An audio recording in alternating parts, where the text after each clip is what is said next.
Greetings, y'all. Welcome to another edition of my music collection. Today we are going to tackle the G's and all the bands and artists residing in my G section. Let's get started. First up, out of the gate, we've got Gene Loves Jezebel, 1985, Immigrant. This is a record I picked up from the often mentioned Groove Shop in Norfolk. I think I picked this up the last day they were open. I went in there and whatever was left, went digging around, found a couple of, I think I found, 4 or 5 records, this being one of them. Price tag says $6.99. I don't think I paid $6.99 because at that point they were pretty much like, 60% off or 70% off. I don't know. Maybe I got this half price or something like that. I think I discovered Gene Loves Jezebel by watching U68, the local music video channel. They would play Desire, but I wasn't familiar with this album really at all otherwise. I knew a few tunes by them, but none of these. And hey, there's a song, Steven, named after me, I'm sure, right? But, they were a good band. I don't know if they're still kicking. Maybe they are. Maybe some form of them, is still around playing some shows. But, they were kind of interesting band, kind of maybe hard to necessarily categorize.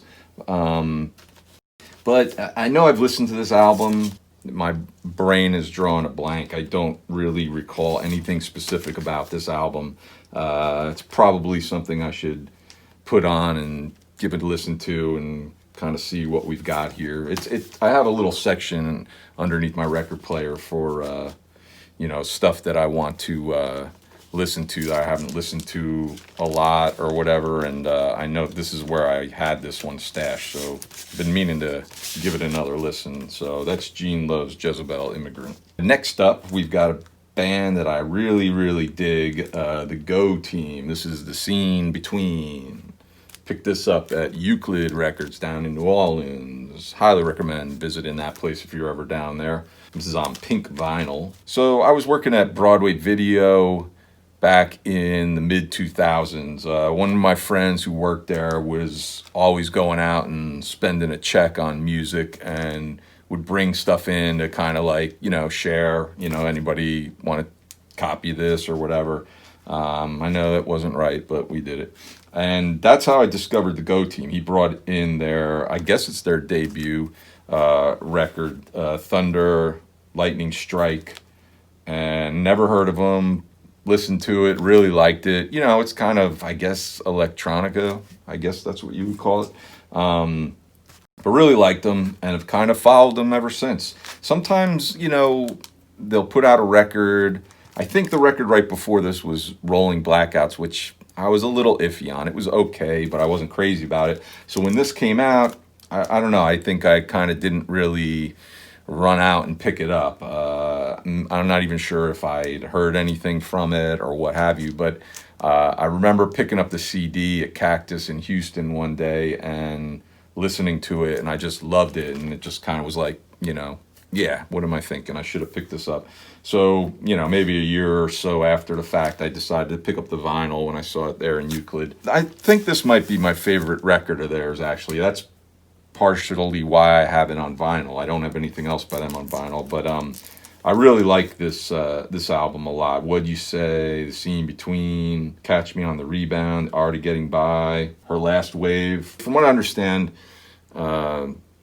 Ian Parton, he's kind of the mastermind behind this band. This record, right before this record, his kind of lineup that he had in place decided to call it a day. They all kind of went their separate ways, and then he went back to work on this record and pretty much did everything except for the vocals. And I guess it was back to basics approach, which is similar to Thunder, Lightning Strike. That's what he did with that record. So, kind of interesting little history to it. But yeah, good band, the Go Team. If you like electronica, that kind of stuff, you should check it out. This is a really good record. I love it. Scene Between, the Go Team. And now we go from the Go team to the Go Go's, Beauty and the Beat. I think, if I remember correctly, this version, I think, is like, yeah, this is on IRS. This isn't a reissue or anything like that. I think I remember reading that the band, it's either this version or there was one version released of this where all this was like pink, and the band, I think it was pink and the band hated it. And then they wanted the record company to change it to blue. So that's the version I've got here. Although I might have that story backwards, and it was the blue one that came out they didn't like, and they wanted it all pink. Whatever it is, there's, I guess, two versions of this record. One with the blue in here, and then one with the pink. Anyway, so, you know, a lot of people, everybody knows the Go-Go's Tail, new wave band, the early 80s. You know, they were kind of part of that late 70s Southern California punk scene. I mean, Belinda Carlisle was briefly, although I don't think she ever played with the Germs, she was briefly a member of the Germs, named her Dottie Danger. They were all kind of floating around that scene. This record was huge in the 80s, went to #1 for multiple weeks. But I wasn't that into them back then. You know, I mean, I knew their hit songs, but I kind of brushed them off as just kind of, you know, just this, you know, fluffy top 40 new wave band, you know, whatever. Didn't pay that much attention to them. But then years later, really started appreciating them as a band, you know, and realizing there was more to them than what you thought you were just hearing on the top 40 radio. I mean, you know, all the hits, Our Lips Are Sealed, We Got the Beat, This Town, How Much More. Can't say enough about the Go-Go's, although I haven't said that much, have I? I don't know, whatever. But I picked this up at, you guessed it, the Groove Shop. There I go again. I think I went there on Record Store Day in 2017 when I was in town working, and this is one of the things that I grabbed during Record Store Day that day, and glad I did. It's in really good condition. I don't remember how much I paid for it, but glad I have this one, Go-Go's, Beauty and the Beat. From the first record by the Go-Go's to, for a while, their last record, Talk Show. This came out in '84. Big tune off of this was Head Over Heels. What was the Turn to You was also released as a single, minor success. They kind of, you know, shot out of the gate with Beauty and the Beat. Vacation did pretty well. And then, but by the time Talk Show came out, it just seemed like the band had kind of run its course.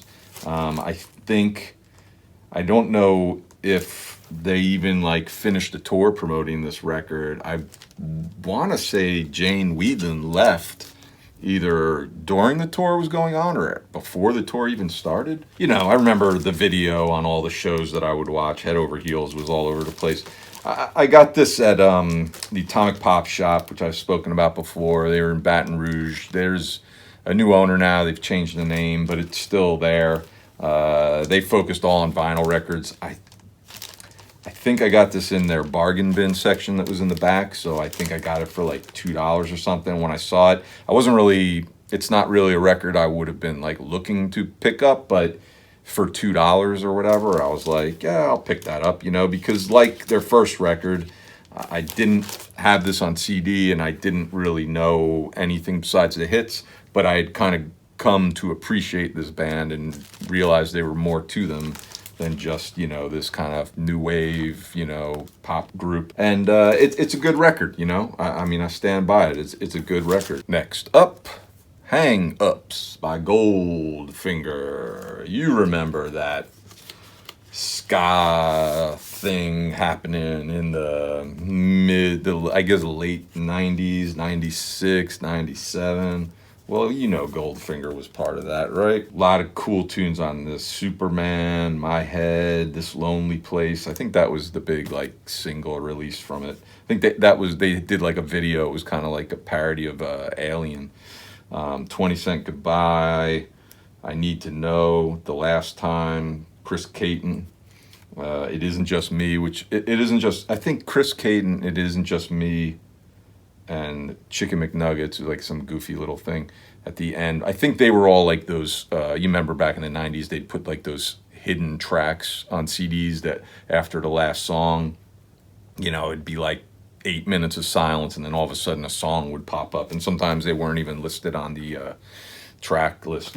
Seen them live a handful of times. Saw them at Roseland in New York. Can't remember what the year was, but ended up on stage with them. Me and my buddy Pat, we were there watching the show, and they just yelled out, "Does anybody want to, come up on stage?" And a handful of us went running up there.